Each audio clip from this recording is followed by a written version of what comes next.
श्री विष्णु पुराण प्रथम अंश 5वां अध्याय अविद्या आदि विविध सर्गों का वर्णन।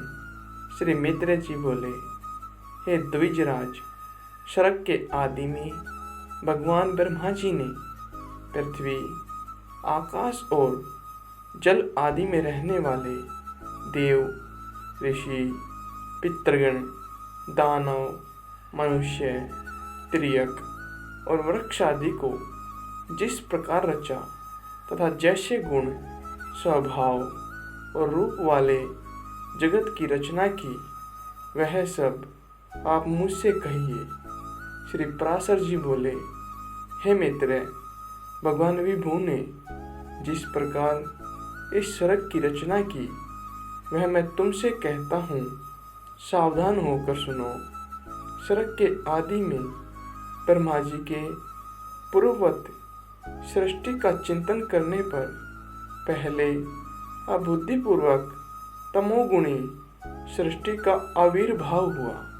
उस महात्मा से प्रथम तम, अज्ञान, मोह, महामोह, भोगेच्छा, तमस्त्र, क्रोध और अनभितमस्त्र अभिनिवेश नामक पंचपर्वा 5 प्रकार की अविद्या उत्पन्न हुई। उसके ध्यान करने पर ज्ञान शून्य बाहर भीतर से तमोमय और जड़ नग आदि वृक्ष, गुलम, लता, विरुद्ध, तरण रूप 5 प्रकार का सर्ग हुआ। वराहजी द्वारा सर्वप्रथम स्थापित होने के कारण नग आदि को मुख्य कहा गया है, इसलिए यह सर्ग मुख्य सर्ग कहलाता है। उस सृष्टि को पुरुषार्थ की असाधिका देखकर उन्होंने फिर अन्य सर्ग के लिए ध्यान किया तो त्रियक स्रोत सृष्टि उत्पन्न हुई। यह सर्ग वायु के समान तिरछा चलने वाला है, इसलिए त्रियक स्रोत कहलाता है। ये पशु पक्षी आदि नाम से प्रसिद्ध है और प्राय तमोमय, अज्ञानी, विवेक रहित, अनुचित मार्ग का अवलंबन करने वाले और विपरीत ज्ञान को ही यथार्थ ज्ञान मानने वाले होते हैं। ये सब अहंकारी, अभिमानी, 28 वधों से युक्त, आंतरिक सुख आदि को ही पूर्णता समझने वाले और परस्पर एक दूसरे की प्रवृत्ति को न जानने वाले होते हैं।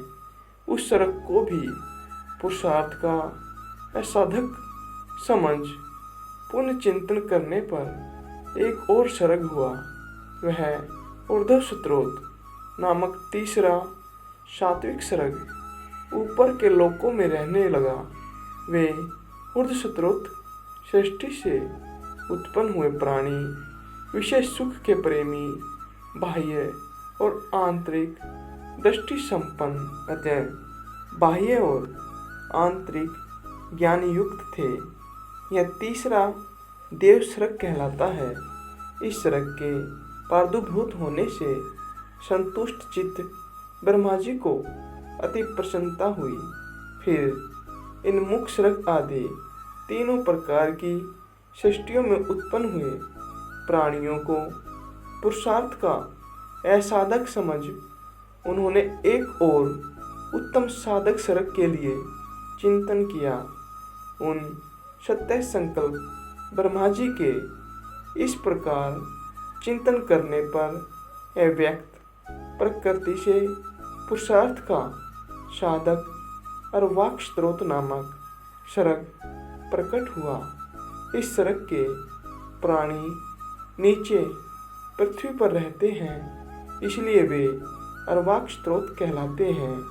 उनमें सत्व, रज और तम तीनों ही की अधिकता होती है, इसलिए वे दुख बहुल, अत्यंत क्रियाशील एवं बाह्य अभ्यंतर ज्ञान से युक्त और साधक है। इस सर्ग के प्राणी मनुष्य हैं। हे मुनि श्रेष्ठ, इस प्रकार अब तक तुमसे 6 सर्ग कहे, उनमें महत्व को ब्रह्मा का पहला सर्ग जानना चाहिए। दूसरा सर्ग तन्मात्राओं का है, जिसे भूत सर्ग भी कहते हैं, और तीसरा वैकारिक सर्ग है, जो इंद्रिय संबंधी कहलाता है। इस प्रकार बुद्धिपूर्वक उत्पन्न हुआ यह प्राकृत सर्ग हुआ। चौथा मुख्य सर्ग है। पर्वत, वृक्ष आदि स्थावर ही मुख्य सर्ग के अंतर्गत है।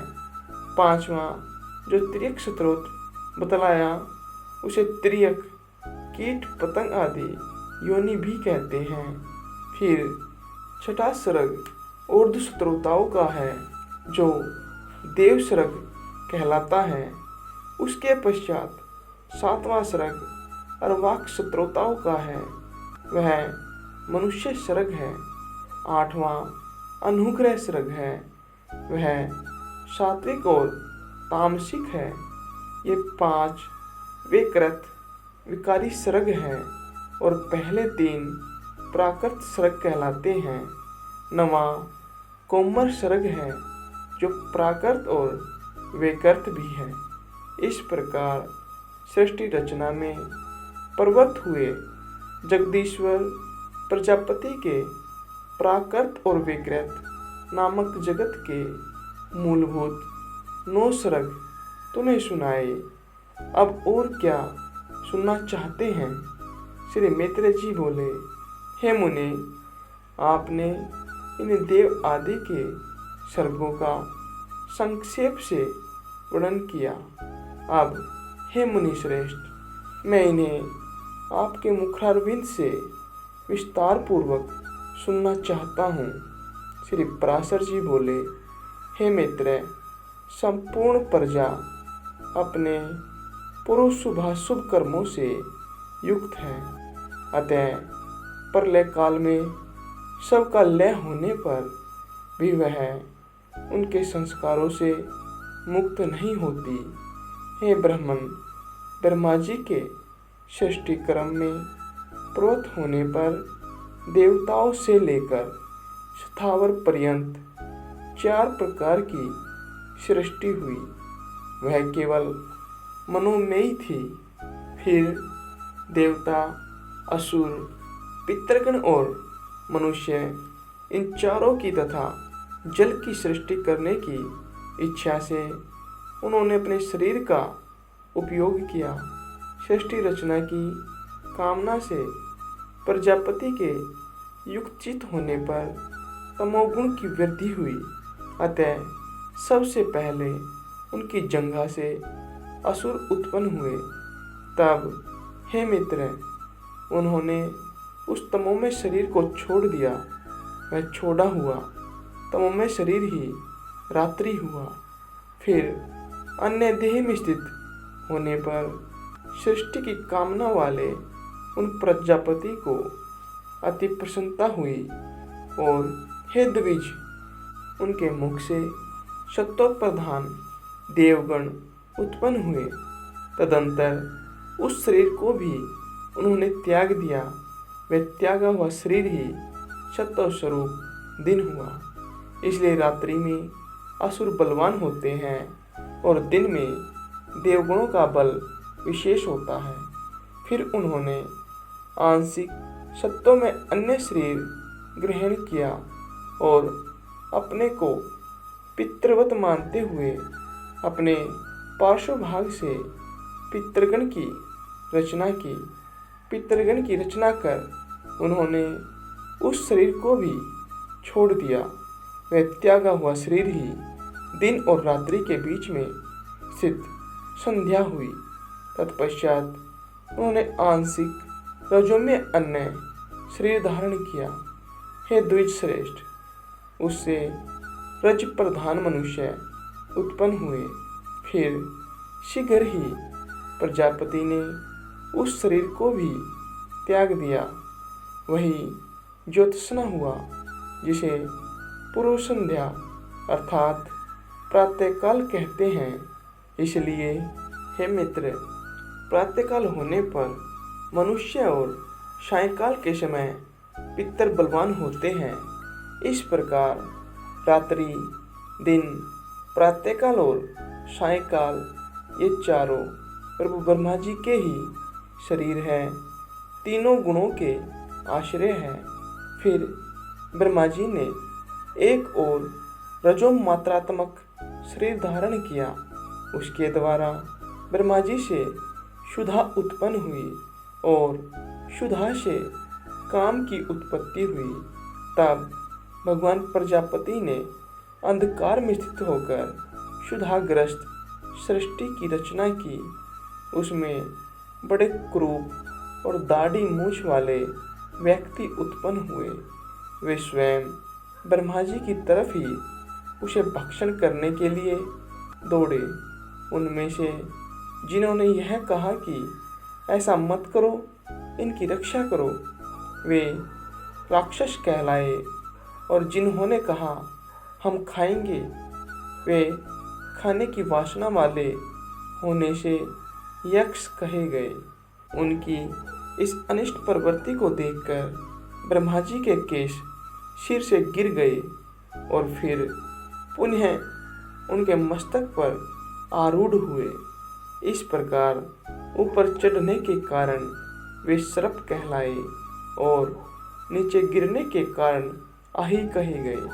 तदंतर जगत रचयिता ब्रह्मा जी ने क्रोधित होकर क्रोधयुक्त प्राणियों की रचना की।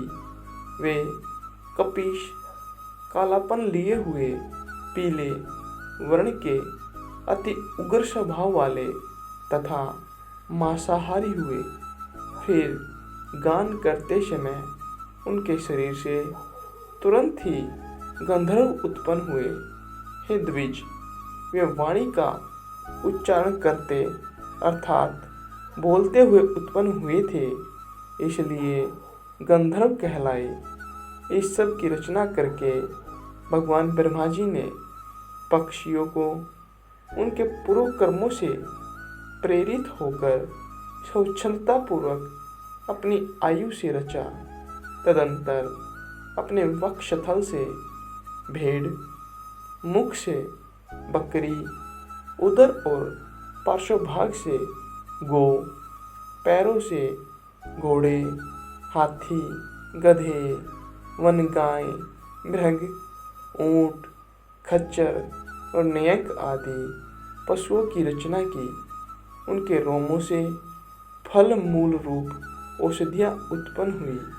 हे द्विज उत्तम, कल्प के आरंभ में ही ब्रह्मा जी ने पशु और औषधि आदि की रचना करके फिर त्रेता युग के आरंभ में उन्हें यज्ञ आदि कर्मों में सम्मिलित किया। गौ, बकरी, भेड़, घोड़े, खच्चर और गधे ये सब गांव में रहने वाले पशु हैं।